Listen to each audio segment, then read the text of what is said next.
Hi, good morning, students. Now I do 9th standard Hindi. I think in previous class we have completed that lesson Mausi. Yes or no? All of you complete the class with children? Okay. All of you understand that lesson Mausi? See. Now I do next lesson. All of you open your textbook. Come to page number 40. So that lesson number 6 चरापूंजी से आया हूँ. Now I read the lesson. All of you listen that. इस गद्य भाग का लेखक का नाम Pradeep Pant. Check that the having लेखक परिचय. Yes. Come to page number 42. लेखक परिचय. प्रदीप पंत जी का जन्म लखनऊ से हल्द्वानी उत्तराखंड में 24 अप्रैल 1941 को हुआ. पंत जी के अब तक 6 उपन्यास प्रकाशित हुए हैं. पंत जी की कन्नड़ में अनुदित कहानियां का संकलन न्याय ಮತ್ತು इतर कथೆಗಳು शीर्षक से प्रकाशित है. पंत जी के देश विदेश के यात्रा ಸಂಸ್ಮರಣೋं के 4 ಸಂಕಲನ है. ಸೊ ಈ ಒಂದು ಗದ್ಯ ಭಾಗವನ್ನು ಬರೆದಿರೋರು ಯಾರು? ಪ್ರದೀಪ್ ಪಂತ್. ಇವರು ಜನನ ಆಗಿರೋದು ಲಕ್ನೋಕ್ಕೆ ಹಲ್ದ್ವಾನಿಯಲ್ಲಿ. ಎಷ್ಟರಲ್ಲಿ? 24 ಏಪ್ರಿಲ್ 1941ನಲ್ಲಿ. ಸೊ ಇವರು ಇದುವರೆಗೂ 6 ಉಪನ್ಯಾಸಗಳನ್ನ ಬರೆದಿದ್ದಾರೆ. ಹಾಗೆ ಕನ್ನಡದಲ್ಲಿ ಇರುವಂತಹ ಶೀರ್ಷಿಕೆ ಯಾವುದು? ನ್ಯಾಯ ಮತ್ತು ಇತರ ಕಥೆಗಳು ಅನ್ನೋ ಒಂದು ಶೀರ್ಷಿಕೆಯನ್ನು ಕೂಡ ಇವರು ಪ್ರಕಾಶಿತವನ್ನ ಮಾಡಿದ್ದಾರೆ. ಸೊ ಇದಿಷ್ಟು ಲೇಖಕರ ಪರಿಚಯ. Come to lesson. आशय यात्रा से प्रादेशिक ज्ञान प्राप्त होते हैं. लोगों के रहन सहन, प्राकृतिक दृश्यों का सौंदर्य आदि की प्रत्यक्ष अनुभव मिलता है. इस पाठ द्वारा छात्र चरापूंजी का परिचय प्राप्त कर सकते हैं. Now I read the lesson. All of you listen that.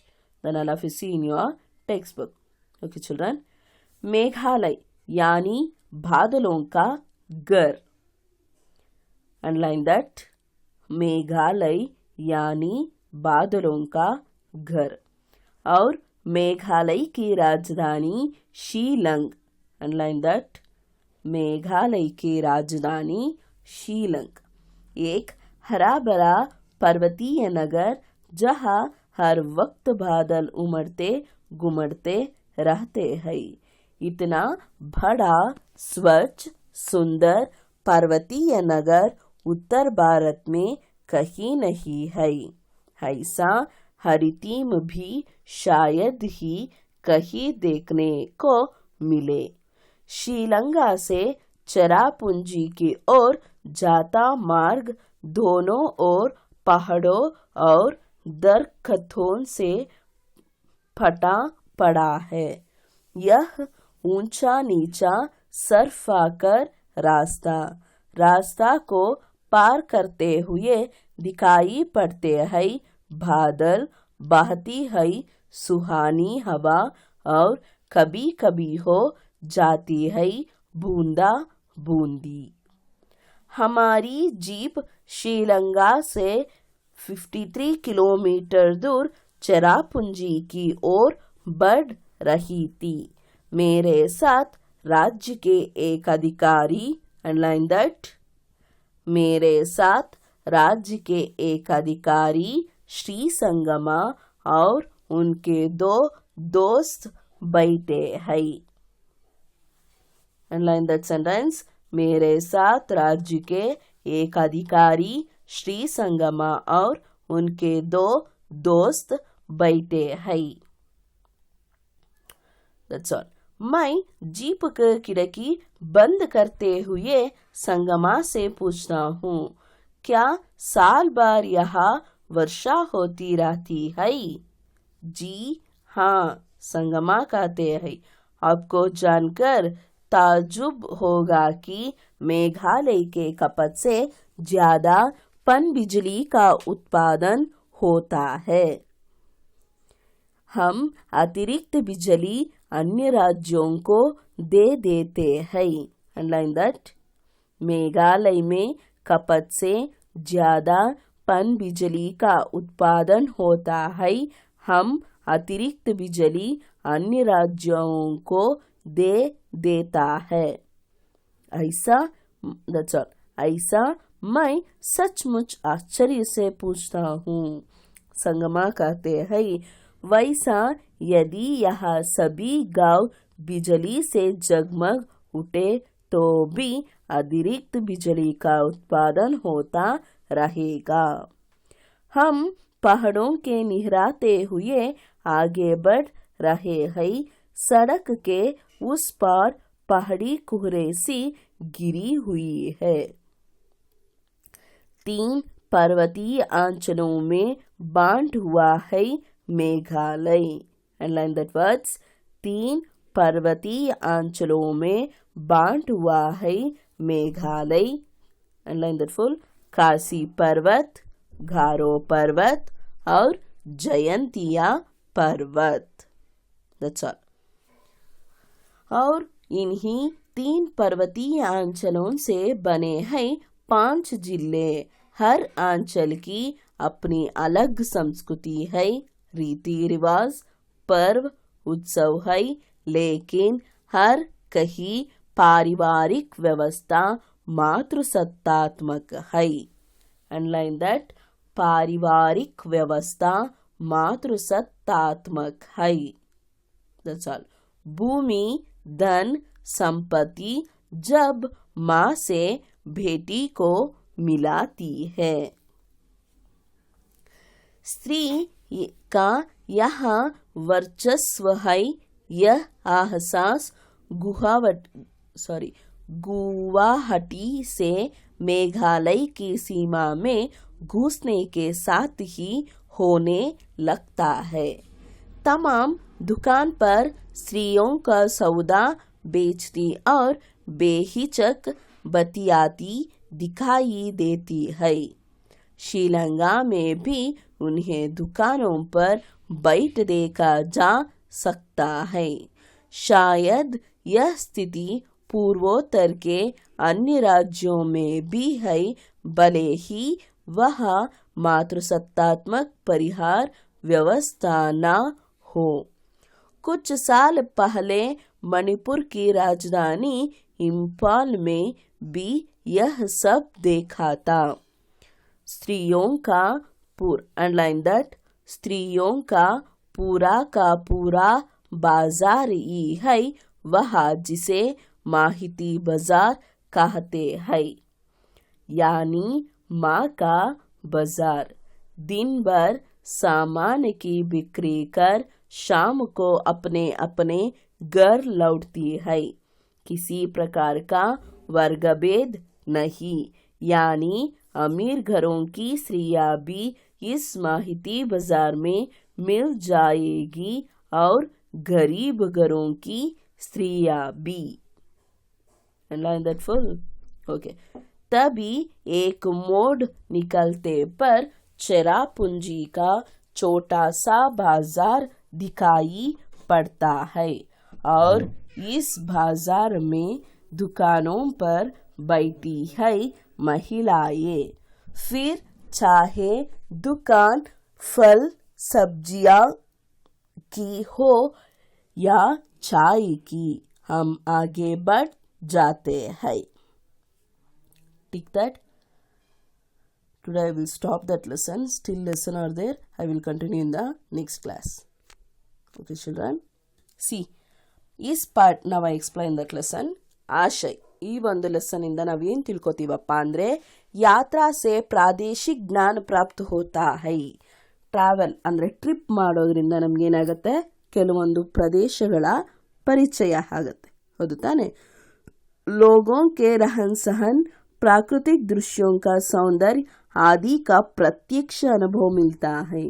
ಇದಕ್ಕೊಂದು ಗಾದೆ ಮಾತೆ ಇದೆ, ಏನು, ದೇಶನ ಸುತ್ತಿ ನೋಡು, ಕೋಶನ ಓದಿ ನೋಡು ಅಂತ.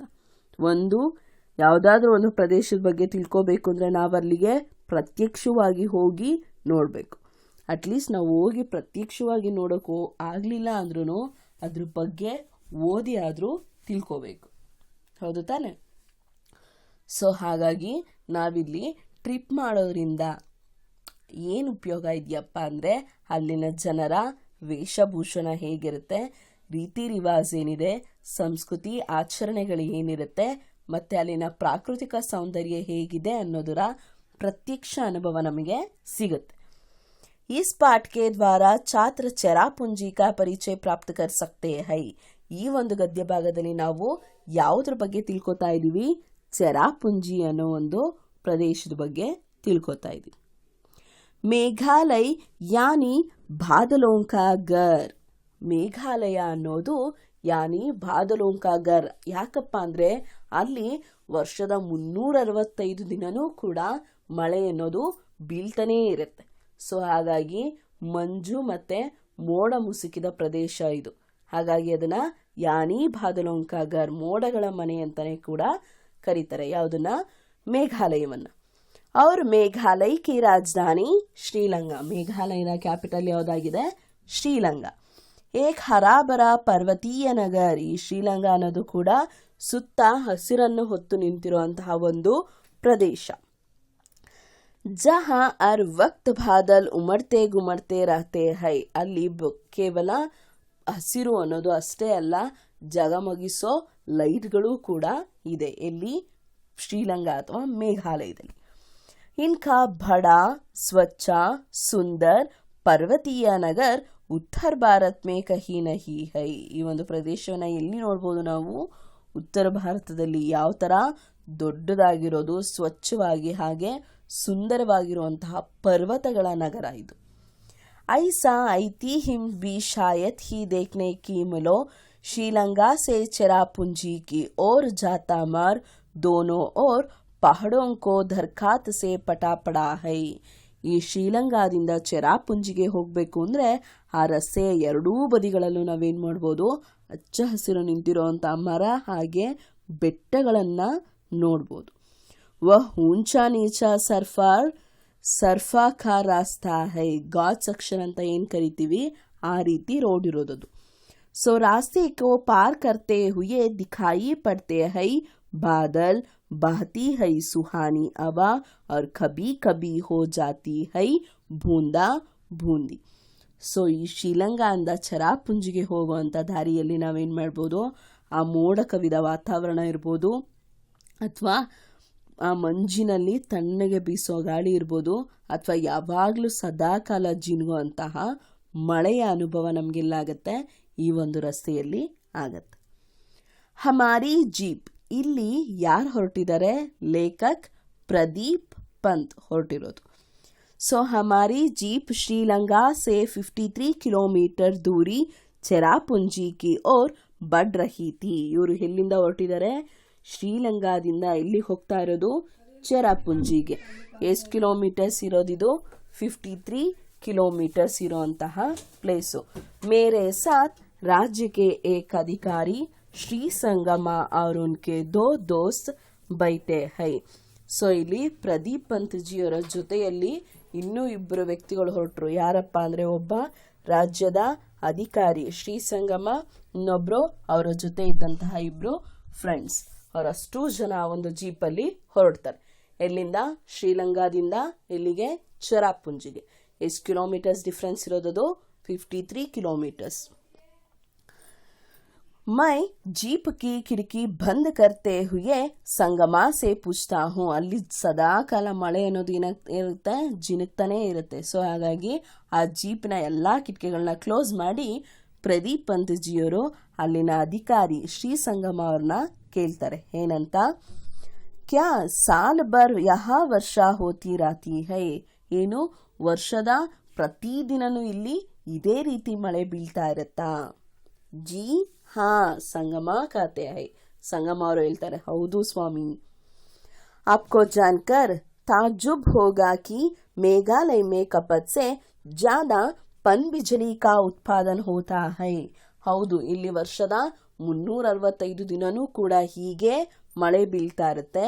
ಸೊ ಹಾಗಾಗಿ ನಾವು ಈ ಮಳೆಯ ಸಹಾಯದಿಂದ ಏನು ಮಾಡ್ತಾ ಇದ್ದೀವಿ? ಪನ್ ಬಿಜಲಿ ಅಂದರೆ ಕರೆಂಟನ್ನು ಉತ್ಪಾದನೆ ಮಾಡ್ತೀವಿ. हम अतिरिक्त बिजली अन्य राज्यों को दे देते हैं. ಕೇವಲ ನಾವು ಉತ್ಪಾದನೆ ಮಾಡುವಂತಹ ಕರೆಂಟನ್ನು ನಾವಷ್ಟೇ ಅಲ್ಲ, ನಮಗೆ ಎಷ್ಟು ಬೇಕೋ ಅಷ್ಟನ್ನು ಉಪಯೋಗಿಸ್ಕೊಂಡು ಉಳಿದಂತಹ ಕರೆಂಟನ್ನು ನಾವೇನು ಮಾಡ್ತಾ ಇದ್ದೀವಿ, ಬೇರೆ ರಾಜ್ಯಗಳಿಗೂ ಕೊಡ್ತಾ ಇದ್ದೀವಿ. ಐಸಾ ಮೈ ಸಚ್ಮುಚ್ ಆಶ್ಚರ್ಯ ಸೆ ಪೂಚ್ತಾ ಹೂ. ಹೌದಾ ಅಂತ ಹೇಳಿ ಪ್ರದೀಪ್ ತುಂಬ ಆಶ್ಚರ್ಯದಿಂದ ಕೇಳ್ತಾರೆ.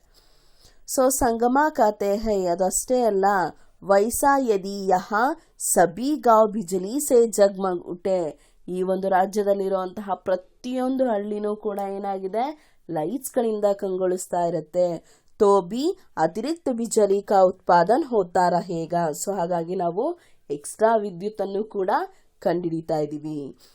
ಅಮ್ ಪಹಡೋಂ ಕೋ ನಿಕರಾತೆ ಹುಯೆ ಔರ್ ಆಗೆ ಬಡ್ ರಹೇತೆ. ಸೊ ಹಾಗಂತ ಮಾತಾಡ್ಕೊಂಡು ಅವರು ಬೆಟ್ಟದ ಸಾಲುಗಳಲ್ಲಿ ಮುಂದೆ ಹೋಗ್ತಾ ಇದ್ದಾರೆ.